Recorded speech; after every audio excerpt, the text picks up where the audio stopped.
Right now, we are digging up a giant earth oven. Beneath this soil, vegetation, and scalding hot stones lies over 100 pounds of meat. In a moment, we're gonna find out if it cooked all the way through. From the capital of Port Moresby, we've made our way to a highland village near the city of Taree. From the capital, you cannot drive to where we are now. We had to fly here and then drive locally to meet and interact with the Huli tribe. Today, I'm on a mission to uncover the secrets of how the remote Huli tribe survives in isolation. Oh, Jesus. Lynn just crushed bamboo with her bare fingers. Exploring their way of life. These are men who craft intricate wigs using their own hair. And the unique foods that sustain them. Yes. And by the end of this video, we'll see how this village comes together to cook a giant pig using only hot stones. Ugh. Right here, we have a whole half of a pig. This is at least 100 pounds of meat ready to get cooked just using the power of hot stones. But first, breakfast. Ladies and gentlemen, introducing the Wigmen. This morning, they gave me the option of Cinnamon Toast Crunch or this for breakfast. I'm going with this. Breadfruit, or marita, is a plant of the pandan family. And the first step in preparing it for breakfast is boiling water. Step 2 is to cut these open and break them into smaller chunks so they can be boiled. Wow, I mean, just look at this red color. It looks like the fruit is bleeding at this point. It looks so gnarly. You can see they're all equipped with this right here. This is a cassowary thigh bone. This is one of the biggest birds you will find in Papua New Guinea, and their thigh bone evidently makes a pretty good knife. Yes, thank you. So here you have a whole different perspective. The fruit, when it's split in half, you can see this red section only goes down about 3/4 of an inch. This is kind of like a corn husk in the center of the fruit, but this red bit right here, that's what we're after. Next, the marita husk is dug out using a bone knife. But the men's teeth come in handy too. These men are members of the Huli tribe, a group of about 250,000 people, making it one of the largest indigenous populations in the country. For over 600 years, they've been dwelling in the southern highlands and Hela province of Papua New Guinea. While breakfast is cooking, let me introduce you to the idea behind the wig men. These are men who craft intricate wigs using their own hair. Hello, sir. How are you? What's your name? Peter. Oh, I was not expecting that. Biblical name. Peter, this is your hair? Yeah. Oh my God. This is kind of unbelievable. It feels like felt when I touch it. And here's the other thing. It comes off because it's a wig. So this whole thing is created using his own hair. And you can see there's different tufts of hair on different portions of the wig. Obviously, this is from a plant, but all this is matted, woven hair. How long did it take you to grow this wig? 5 years, 6 years. I have so many questions about the wigs. Everybody here has a little bit different wig, a different design. There's so much to say about this. First of all, why didn't I do this when I was in my 20s when I had more hair? I had to get a hair transplant. Soon, I'll learn the secret behind Huli wigs. How many wigs have you made in your life? 12 times. 12 times. But right now, all hands are on deck for breakfast prep. While some men focus on boiling the marita skin, others wash the tableware made from a giant chunk of tree bark.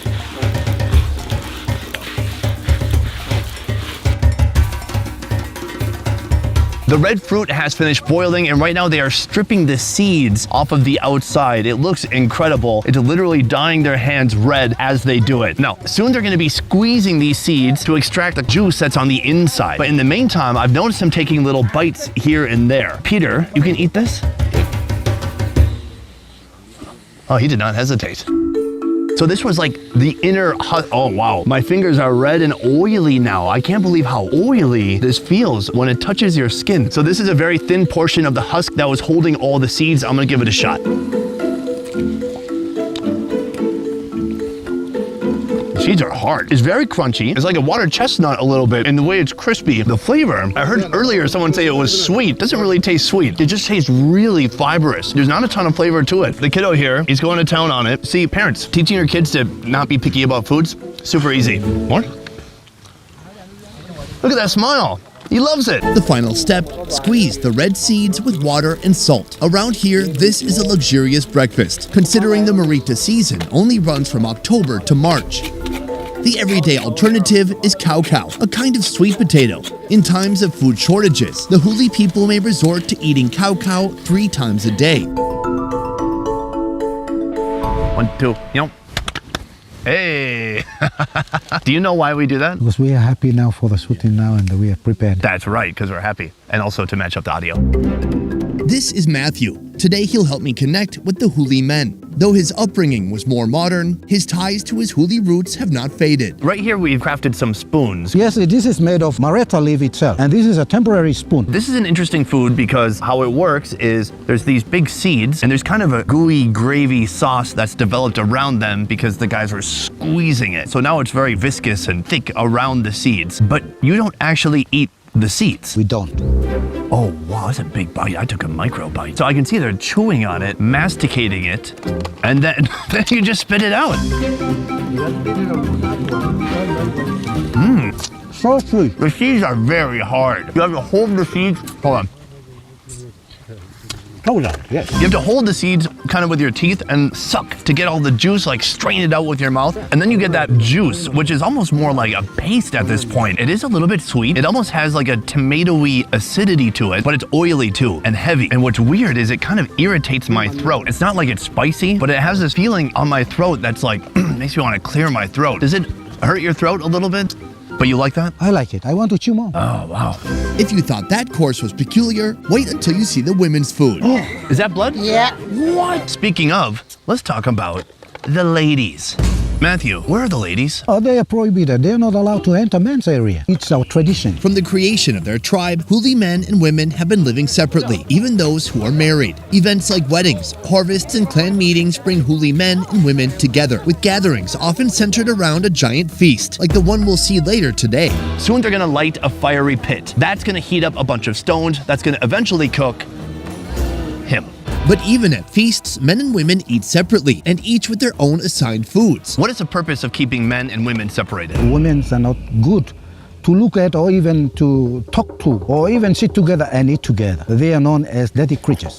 Dirty creatures. Mean, smelly, Is it because they menstruate? because of menstruation. That's the main point. And boys are not able to get anything from the mother with their bare hands. And when boys grow up, they are not going to get closer to any girls or women, even their mother's house. So this tradition stays here with us today. As an outsider, I'm not bound by the tribe's rules. So soon, I'll join the women in the women's house to get their side of the story. Who do you think smells better, men or women? But I can't leave the men until I understand their wig obsession.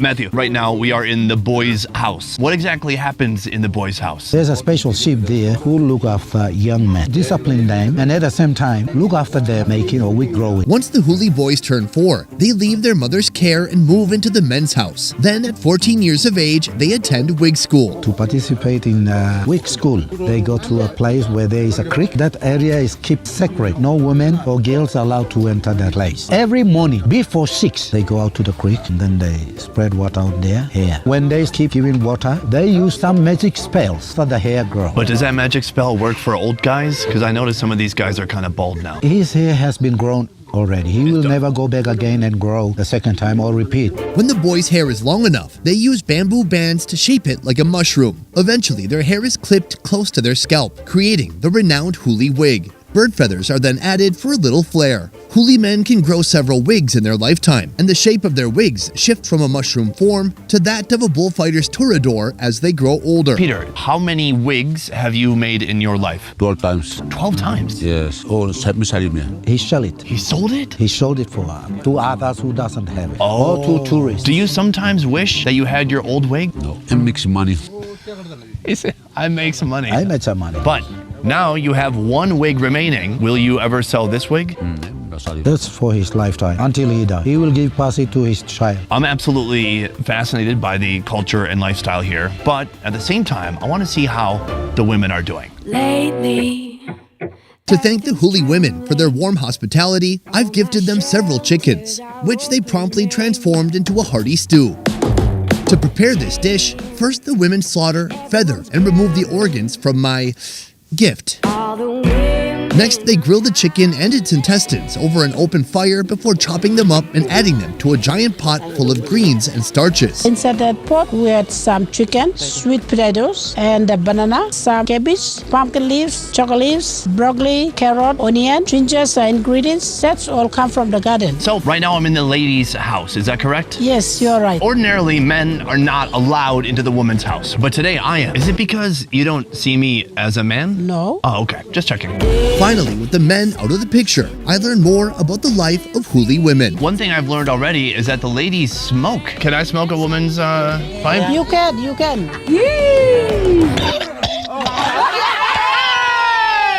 You pull your wind back and then you pop it out. Yes, send it out. Oh no. Oh, That's really sorry. good. Thank you. Very cultural experience. Soon I want to ask some questions about the roles of men and women and how they differ. But first, the men had some pretty charged, intense words for the women. They are known as dirty creatures. And so I guess one question I have is, Margaret, who do you think smells better, men or women? Men. Really?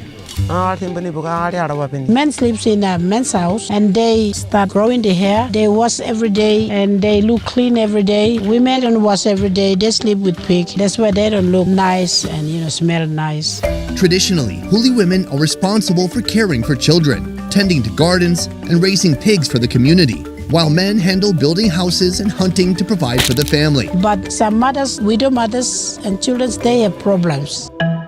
Some feeling hungry, not enough food in their house, in their garden, because they are all widows. No provider, no man. So we had to have a special meeting or gathering and we provide food. Ladies, thank you for allowing me to join you today. This is a very special and unique moment. My understanding is that one of the big challenges for the widowed women here, as you spoke of earlier, is food. At least today, we got a lot. So I was wondering if we could join together and try some of this. They're more than happy.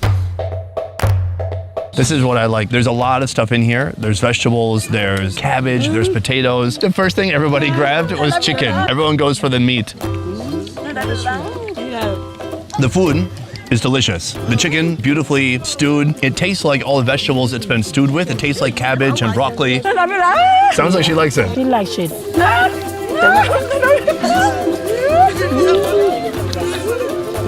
Oh, sure. Nothing brings people together more than food, except for maybe alcohol. When is the last time you ate chicken? Since husband was here. Oh my gosh. What about you?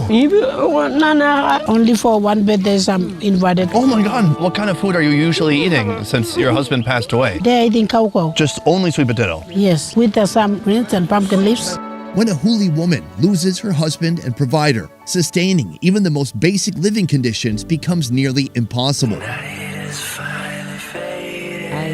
The big thing is she's always worried about the big number of children, 7 of them, who's going to school, who's need provided clothes, any other needs in the family. Knowing this, I'm even more grateful that soon they'll join one of the biggest community gatherings this village has ever seen. Now I'm told the ladies get to eat the pig's intestines and the blood. Both of those things are gonna be in here. But as we sit together, I can't help but notice the widow's appearance.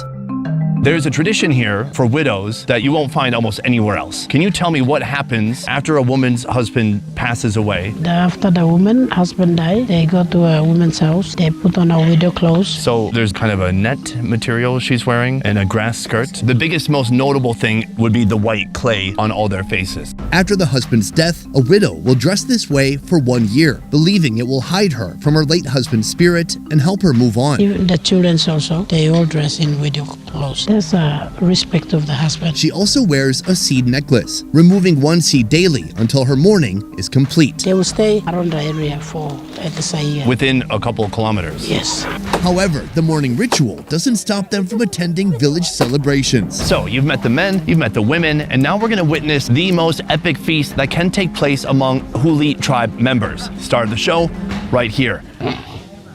Oh, he's gonna be deeply, intimately involved with our next meal, a meal known as the mumu.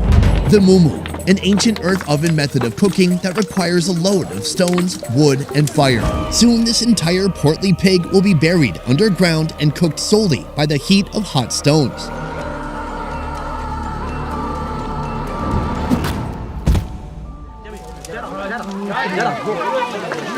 This is one of the most epic food preparations I've ever seen in my life. Teamwork, that's what's happening behind me, and a tradition that goes back hundreds if not thousands of years, the moo moo. Soon, this pig is going to be cooked underground, but before that, they have to remove all of the hair. So what do? They build a fire, they put 2 big logs on top of it, and then they roll the pig back and forth using bamboo to scrape the hair away. Why is this important? Because every part of the pig is going to be eaten, especially the skin. Once the pig's hair is scraped clean, butchering can begin. Trusting in the sharpness of a bamboo stick and a small axe, our men remove the innards and distribute them according to gender. Liver and ribs are reserved for the gentlemen, while the lucky ladies get all the blood and intestines. From here, an army of effort is deployed. Some men carry on butchering, hacking the pig into smaller pieces. A few others prepare an appetizer by grilling the ribs and liver over an open fire. But the most manpower is allocated to building the pit that will soon cook our epic main course. Everything is coming together. The rocks are insanely hot, so hot that they're exploding. After the rocks were heated up, they removed a bunch of them. They put banana leaves on top, and now they're putting ferns and different greens on top. This is going to create a barrier between the rocks and the meat so it doesn't burn. Bush fern, cow, bananas, taro, and various local edible plants are the pig's companions in this fiery pit. All right, guys, right here, we have a whole half of a pig, and that gets flipped absolutely on top of this whole mess. Ugh. And then the other side of the pig, right here, we have the whole spinal column and the head that gets jammed in too. So all the meat is laid out evenly. We can't have anything too thick or too thin because now we're going to be putting on even more hot stones, and then that's going to cook it. Oh, wow. This is amazing. Some of the stones, they're putting directly in contact with the meat. This is insane. They're using these giant stick wooden tweezers to move these hot stones. They're so unbelievably hot, they could not do this by hand. Sometimes they'll put 1 banana leaf in between to stop it from searing, but really, they're carefully placing these hot rocks strategically so it cooks every part of the meat evenly. Yeah, buddy.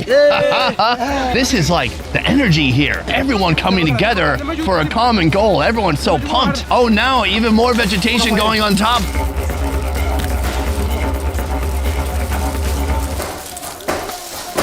With the ingredients in place, the heat must be locked in using the weight of soil. Right now you can see there's still some steam peeking out from different holes, and they're doing their best to take the soil to cover up and plug all of those holes so all the heat is completely locked inside. So I'm told maybe an hour, 2 hours, and then we will dig this up and see what we got.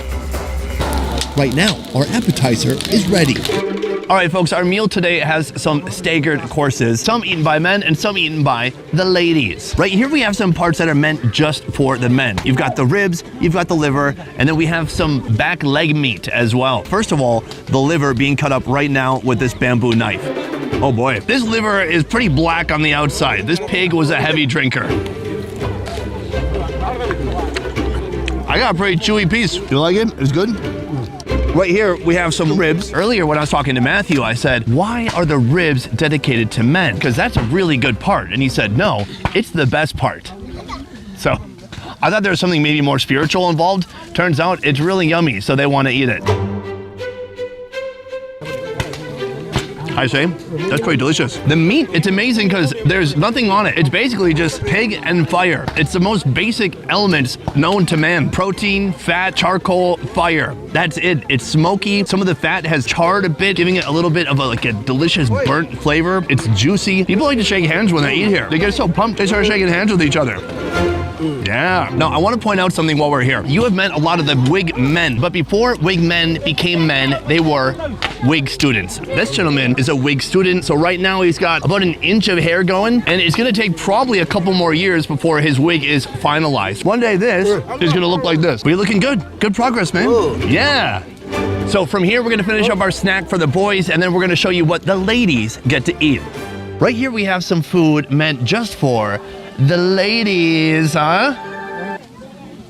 I forgot they don't know English. Now, I'm told the ladies get to eat the pig's intestines and the blood. Both of those things are going to be in here. Since it's nearly impossible to grill blood, the Huli women soak up the blood into clumps of fern and edible plants. Then they stuff that blood-soaked salad inside bamboo tubes along with pieces of intestine. Finally, they grill the bamboo until the contents are cooked through. Oh, that is definitely intestine. Oh, Jesus. Do not cross Lynn. Lynn just crushed bamboo with her bare fingers. There's a lot of vegetation and then a good amount of intestine in here as well. Nah. Thank you, Aramis. Aramis, thank you. There you go. They put in the vegetation. I'm not sure if that's to help it stay in place or if we're gonna eat that too. Naminya? Nah. Naminya. Pig's intestine is greasy, it's heavy, it's very chewy. Sweet. It's so interesting. Almost every food today people have described as being sweet, even when they were so obviously not sweet at all to me. But perhaps I've destroyed my taste buds through years of eating Golden Grams and Cinnamon Toast Crunch. These are some of the greens that were inside. Whoa. Really? Even the plants, they're saying it's sweet. It's so bitter. Camera guy, do you want some? Is that blood? Yeah. What? Right here, mixed with a bunch of greens, we have blood. So she's got the knife. She's gonna cut it in half. Oh, it's so hot. It's so fucking hot. Okay, it's good. I got a little piece right here. Is it delicious? It's new, it's different, it's unseasoned greens are watery, it's a little bit bitter, and then there's a bit of crumbly blood in there too. Tendapi. It's time to dig up and reveal the moo-moo.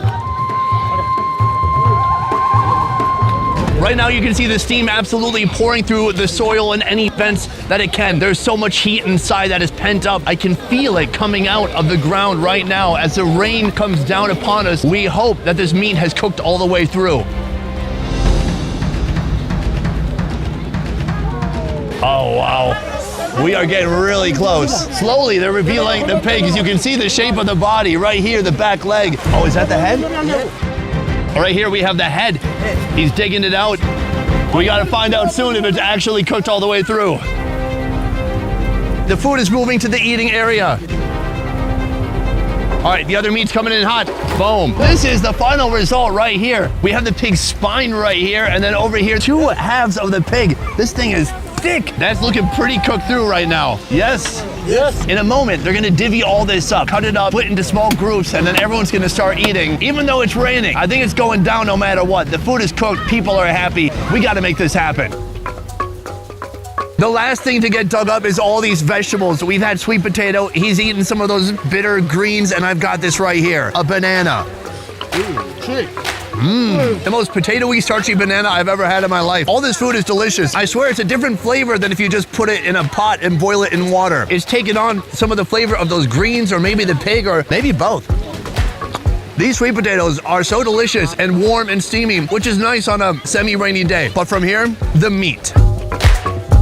As the rain becomes more intense, our expected communal feast is washed away, but no one will leave empty-handed. The meat is portioned and passed around for families to bring home. But for some WIG students and myself, this is a once-in-a-lifetime opportunity I'm not willing to let slip by. All right, folks, we have our final meal right here. I'm hanging out with the WIG students. When you become an old WIGman, you can't really hang out in the rain. It's gonna make your wig frizzy. All the guys today, as soon as it would sprinkle a little water today, they would put an umbrella up, they would hide from the rain. But these guys, they've got wigs in progress. That means it can get wet. That means we are in the rain eating some pork. So he's gonna cut it using the traditional bamboo knife. That's still a pretty big piece, actually. Please. Thanks. You're welcome. Here you go. I'm looking at this pig skin. It looks pretty dark and almost brownish green. It's got quite a color to it. It's hard to the touch, but not crispy. Cheers. Strong one.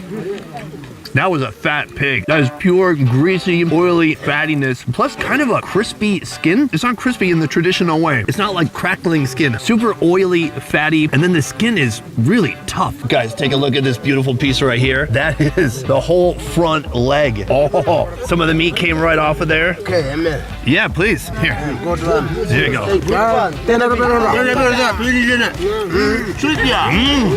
That's really good. The pork is absolutely delicious. It just goes without saying, you don't need anything special. You need some heat and you need a pig, and that's about it. These guys absolutely nailed it. Now, it's a certain type of texture. This isn't slow cooked, it's not braised, so it's a little bit of a tougher meat. It definitely has some chew to it, but these guys do not mind at all. They just use the bamboo to cut it down to size and throw it back.